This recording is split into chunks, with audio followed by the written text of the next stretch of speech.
What's up, Scyushi Squad? We back again with more Genshin Impact, and today is probably going to end up being a more brief video because I kind of want to show you guys the big highlights of what ended up happening with Genshin Impact version 1.5. Now, I'm not going to get into the entirety of every single little detail about the patch notes. However, I will include a link in the description so you guys can end up reading absolutely everything about it if you so choose to do so, because there is a lot of micromanaging little things, but we still are going to end up focusing on the most interesting bits, which of course the game does tell you about in the notices, but you know, a lot of it is going to end up being events and such that we haven't actually experienced just yet. So going down the list, we've actually got a new system, the Serenitea Pot, and I actually just finished making a video tutorial explaining everything about this new mechanic. The Serenitea Pot is basically going to end up being a form of player housing where you'll be able to fully customize the area that you live in,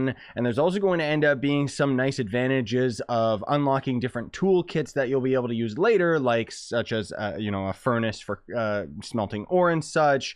You can end up cooking food. And I think generally over time, as we end up unlocking more and more of the content of the Serenitea Pot, it could probably end up being pretty interesting. And in a lot of ways, I'm hoping is going to end up replacing a lot of the towns, just because I think it would be really cool if we could literally just collect and accept commissions and such from within the Serenitea Pot. But they probably won't end up going that far. I mean, at least it gives us something to do from day to day. We've also got a new event coming in that will end up giving us a free 4-star character, Iona, which, I mean, obviously that event's not in the game right now, so it doesn't really matter. We also do have 2 new characters that have been added to the game. So first of all, we've got Yanfei, which is actually, she is a 4-star character that is currently in the Zhongli banner. You can end up trialing her right now, and she seems to be a pretty powerful for a 4-star character, honestly speaking, just because she is going to end up being a pyro catalyst user, and the way that her abilities work are actually quite interesting. Like, I don't typically like catalyst characters,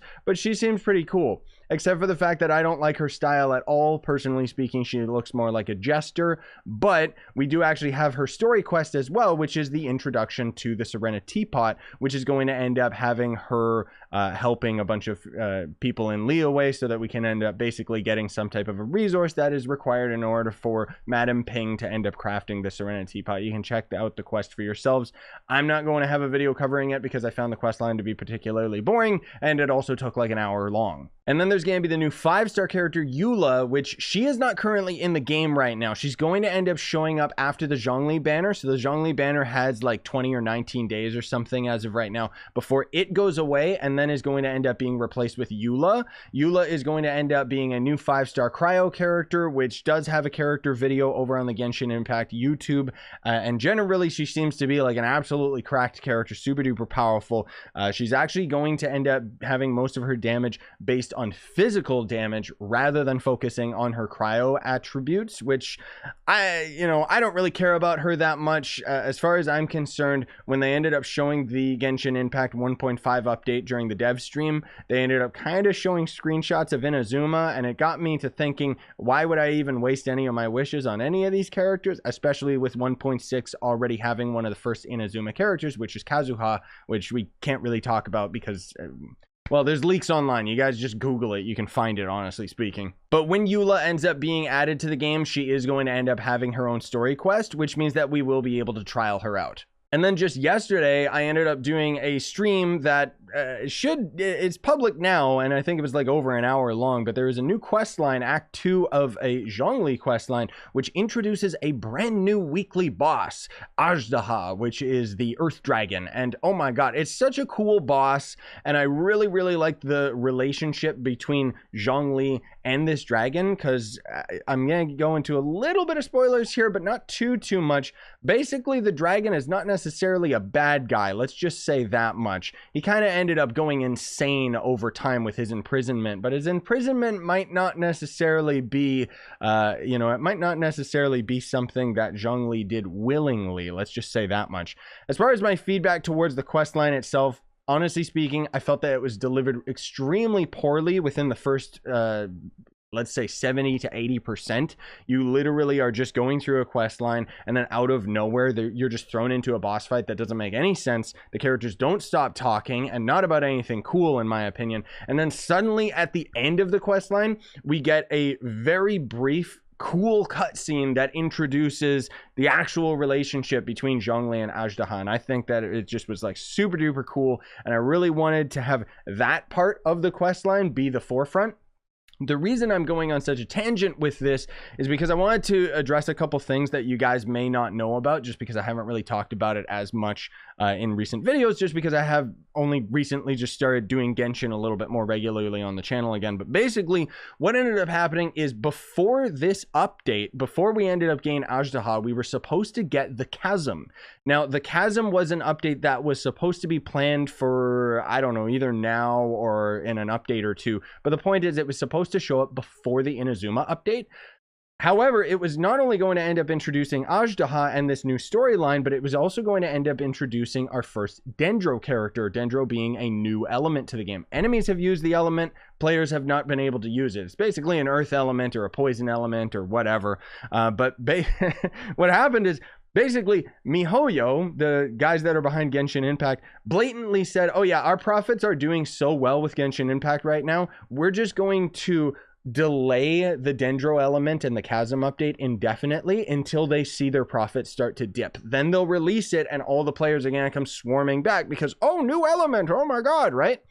The problem that I have with this is clearly this quest line suffered for it. It seems like they just threw on a very quick band-aid solution. You know, it's like they duct taped the quest together because, again, this quest line was supposed to go hand in hand with the Chasm. But now that we're not getting the Chasm, it just kind of feels like it was just thrown together. And it was really disappointing because at the last part of the questline, it seemed really interesting and just went back to the normal writing, which is really, really solid. And I love Genshin's lore so much. That's why I have a lot to say about it. You guys don't care. So there's also going to be a couple new hangout events. I haven't even done a single hangout event because they don't interest me at all. However, these hangout events are apparently supposed to give you Primogems, so go get them. There's also going to end up being some new equipment. So there is a new Claymore, which the Song of Broken Pines Claymore. I don't think that that one is in the weapon banner right now. Yeah, it's not. So we've actually got this weapon banner along with Zhongli's banner right now, which for whatever god-awful reason does not actually include the spear that goes hand in hand with Zhongli. I think that MiHoYo's losing a couple brain cells or something. I don't know. But the point is that once Eula ends up coming into the shop, we're going to end up having a new weapon banner show up. And that is going to end up including this sword, which is actually going to end up being the highest physical damage 5-star Claymore in the entire game, which is pretty crazy. There's also going to end up being the new artifacts, which is out of the new domain. Now, the best part about the new domain is its location, because a new domain basically means that we're going to end up getting a new fast travel point, right? And we actually got it right up here, which is going to be absolutely beautiful, because this has probably been one of the least convenient areas in the game in order to end up actually traveling to. There's going to end up being 2 new artifact sets that you can end up getting out of it, the Millelith set and the Pale Flame. So the Millelith set is kind of set up for Zhongli, where basically the 2-piece set is going to, I'm sorry, I don't have any of them. The 2-piece set is going to end up increasing your HP by 20%, while the 4-piece set is going to have this effect. So when an elemental skill hits an opponent, the attack of all nearby party members is increased by 20%, and their shield strength is increased by 30% for 3 seconds. This effect can be triggered once every 0.5 seconds. This effect can still be triggered even when the character who is using this artifact set is not on the field. So that's a really weird set. It's pretty cool, but it's really freaking weird. I don't think that I'll end up using it on my Zhongli because I don't really have him set towards defensive support. I have him more of a DPS burst. And then, of course, there's going to end up being the Pale Flame, which is actually a new physical set because it is designed for Eula, of course. The 2-piece set is going to have physical damage increased by 25%. And then the 4-piece set, when an elemental skill hits an opponent, attack is increased by 9% for 7 seconds. This effect stacks up to 2 times and can be triggered once every 0.3 seconds. Once 2 stacks are reached, the 2-part set bonus, is increased by 100%. So you're getting basically over 100% physical damage. So that's a pretty insane set. I'm really excited to see how powerful Eula is going to be. Even though I'm not going to personally roll for her, I have a buddy of mine that I know is going to go for her. So I'm really interested to see how that's going to end up playing out. Now down at the bottom, we actually see that there's 3 new monsters added to the game, which of course Azhdaha is going to end up being the weekly boss that we talked about. There's going to be a Cryo Hypostasis, which is basically an ice cube. And then the Abyss Lector. I haven't actually fought this guy. I'm not exactly sure where he is. I'm assuming he's in Spiral Abyss, but I'll try and get some footage so that I can show you guys what he's all about. The interesting thing is that Azhdaha and the Cryo Hypostasis, are going to end up having 2 new resources, which we can actually take a peek at these guys on the map. I actually really enjoyed fighting the Cryostasis in particular. I found that it was really, really neat, especially because his final phase, you're basically going to, he's going to put down these giant snowballs and you got to fling them towards him. And it just, I don't know, it just really made me think that I was playing like a Nintendo game or something. It was pretty cool. I liked it a lot. So the new resource out of the Cryostasis is going to be the Crystalline Bloom. This is, of course, obviously going to end up being a Ascension material that is going to be required by Eula. So any of you that are going to end up wishing for Eula, start grinding the Cryostasis. The whole point is that obviously she's still going to end up taking the the Ice Gemstones. But the point is that now they have it so that you have to get this new Ascension material out of this new boss, so that you couldn't have been overly prepared by having tons of ice crystals off of the Ice Registine, the ice flower, right? This guy right here, because obviously it's dropping a different Ascension material. Anyways, let's move on to talking about Azhdaha's resources themselves. So Azhdaha, of course, is going to end up including a bunch of different stuff.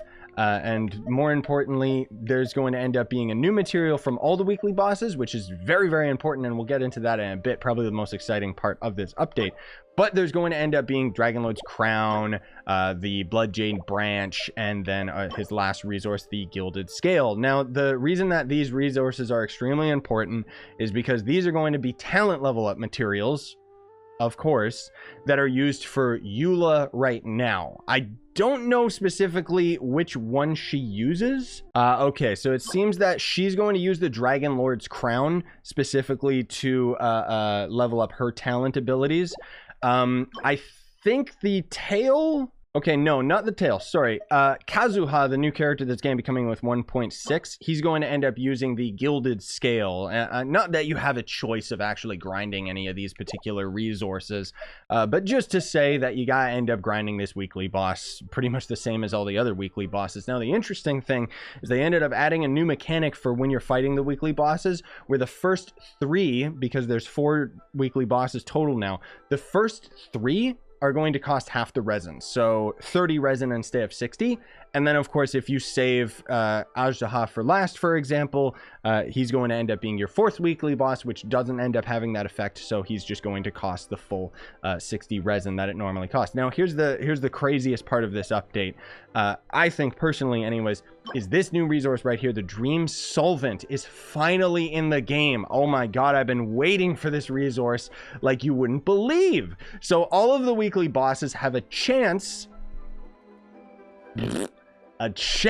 of dropping this resource. I wish that they had a guarantee, because my god.